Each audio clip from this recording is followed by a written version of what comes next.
మనం సరదాగా ఇంకో పొలిటికల్ స్పెక్యులేషన్ డిస్కస్ చేద్దాం.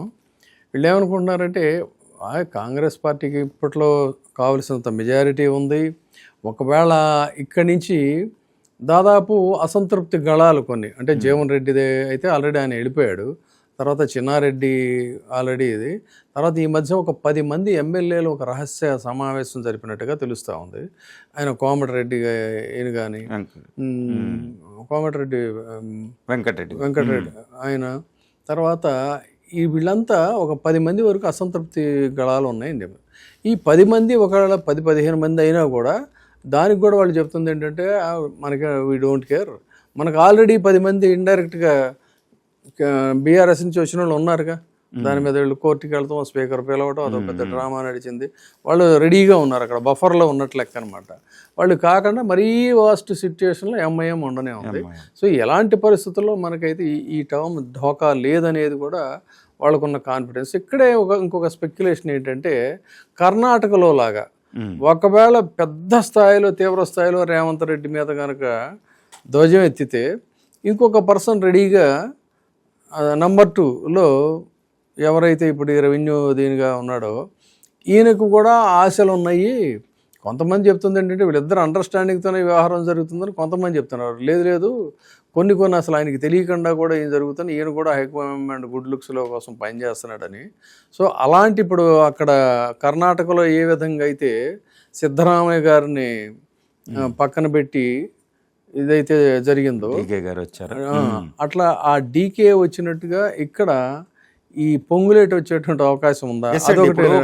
మీరు అన్నది కరెక్టే. ఇప్పుడు కాంగ్రెస్ లో మనం ఇందిరాగాంధీ టైం నుంచి మనం చూస్తే ఇందిరాగాంధీ ఏంటంటే ఇలాంటి విషయాల్లో చాలా నేర్పరితనం పాటించింది.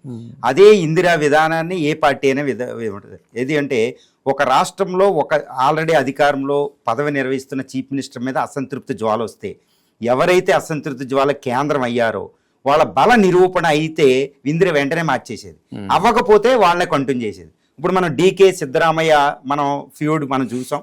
డీకే ఫైనల్గా విన్ అయ్యి ఆయన చాలా జాగ్రత్తగా మార్చారు. ఇప్పుడు ఇదే తెలంగాణలో కూడా చాలా కీలకమైన రాష్ట్రంలో రాహుల్ గాంధీ గారు ఎప్పుడు ఢిల్లీలో కేంద్రంలో పాలిటిక్స్ చూసుకుంటారు, కానీ ఇక్కడ సీఎంగా ఇంకా ఆస్పిరెంట్స్ లేరు అని మనం చెప్పలేం. ఎందుకంటే ఇప్పుడు రేవంత్ రెడ్డి గారు ఉన్నారు, ఇప్పుడు పొంగులేటి గారు, ఇప్పుడు రెవెన్యూ కొంత జరుగుతూ ఉంటుంది.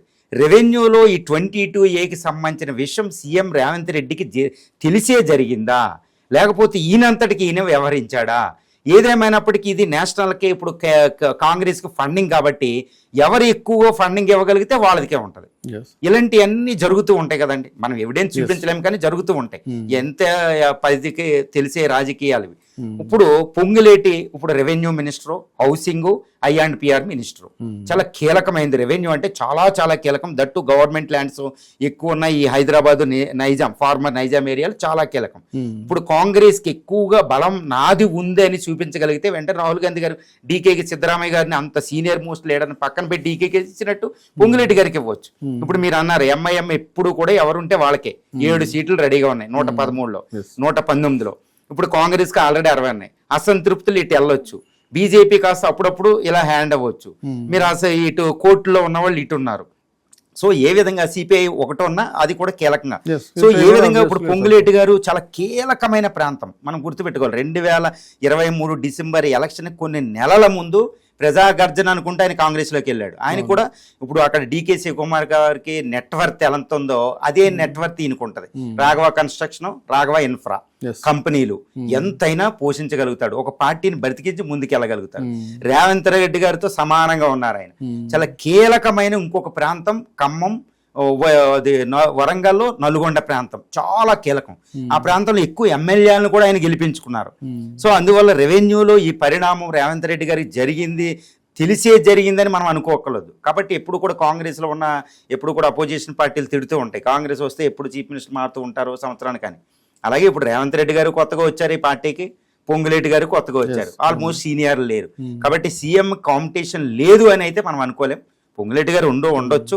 అక్కడ డీకే శివకుమార్ గారు అయిన తర్వాత పొంగులేటి గారికి ఎవరికైనా ఆశపడుతుంది, అరే రేవంత్ రెడ్డికి మనం ఎవరు రాహుల్ గాంధీ గారి కంట్లో పడతారో వాళ్ళే చీఫ్ మినిస్టర్. ఇక్కడ ఏమి ప్రొసీజర్ ఏమి లేదు. కాబట్టి సీఎం రేవంత్ రెడ్డి గారి కాంపిటీషన్ ఉందనే మనం అనుకోవచ్చు. నేను ఇది జస్ట్ ఏంటంటే మీ ఒపీనియన్ కోసం అని చెప్పని క్వశ్చన్ ఫ్లోట్ చేశా, but I'm differ with your opinion. Okay. ఎందుకంటే ఈ రెవెన్యూ ఈ 22A ఇష్యూకి సంబంధించి వీళ్ళిద్దరు కూడా స్ట్రాంగ్ బాండింగ్తోనే మేబీ వీళ్ళు పనిచేస్తున్నారు. సో డిఫేమ్ అయితే ఇద్దరు డిఫేమ్ అవ్వాల్సిందే, ఇందులో ఎవరినెవరు రక్షించుకునేటువంటి పరిస్థితి ఉండదు. ఆత్మరక్షణలో పడైతే ఇద్దరు ఆత్మరక్షణలో పడాల్సిందే.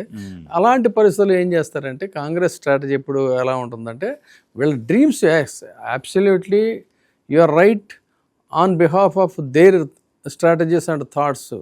కాబట్టి మనకింత ప్రతివాడికి ఆర్థికంగా సామ్రాజ్యం విస్తరించాక నెక్స్ట్ కుర్చీ దాని మీద ఆశ ఉంటుంది కదా. కానీ ఇక్కడ ఈక్వేషన్స్, పొజిషన్స్ ఇవన్నీ చూసుకున్నప్పుడు ఆల్టర్నేటివ్ ఫోర్స్గా ఇక్కడ భట్టి ఉన్నాడు, ఉత్తమ్ కుమార్ రెడ్డి ఉన్నాడు, ఇంకా మనకి సరే కోమటిరెడ్డి ఆయన తరహాలో ఆయన చేస్తున్నటువంటి పరిస్థితి. ఇలాంటి వీళ్ళందరూ కూడా ఆస్పిరెంట్సే.